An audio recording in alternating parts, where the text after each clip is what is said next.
Now, the rest of the story. Lieutenant Theodore Bacon was as good as the British Royal Navy gets. A fine sea soldier. It's interesting to discover where a fighting man lives and what he cherishes, because among the things that a naval officer predictably treasures in time of war, family and home and country, Lieutenant Bacon treasured a wristwatch. A gold Bulova automatic wristwatch. He'd bought it in the Azores for $55 on his way to Singapore. Anyway, it's 1941, and Ted's vessel, HMS Repulse, is docking at Gibraltar. Teddy is on the ship throwing a line to shore, and I say throwing the line. Along with the line flies Teddy's wristwatch, off his wrist and into Gibraltar Harbor. But his comrades know what that watch means to Lieutenant Bacon, and they gather around him, clapping him on the shoulder. Sorry, old man. Then somebody says, hey, get the divers.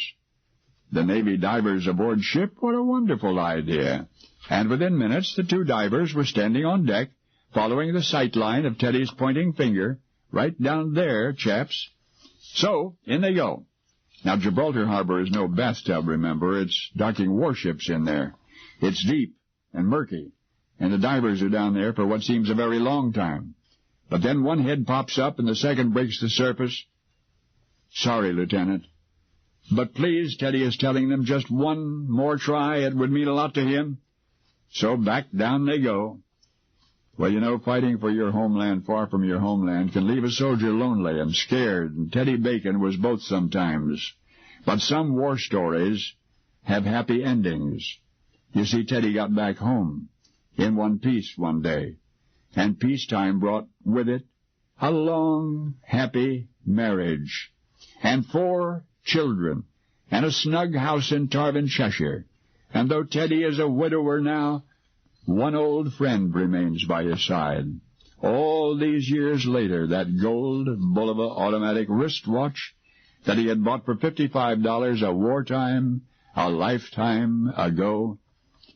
But back when Teddy lost it, back in 1941, those divers did not find it. They went back down a second time, but Teddy's watch had vanished in the gloom until 2007, 66 years later, because that's when Gibraltar Harbor was dredged, and that is when Teddy's watch was snagged and recovered and matched with an entry in the Deputy Harbor Master's logbook. And the back-home address of Royal Navy Lieutenant Theodore Bacon, it's just now been returned to him. And these 67 years later, Teddy's Bulova automatic is still ticking, still matching accuracy with the perfect old grandfather's clock in the hall. But what's really perfect is when something means more than it means, that in the end only a few cherished friends stand the test of time. But now you know one. Now you know the rest of the story.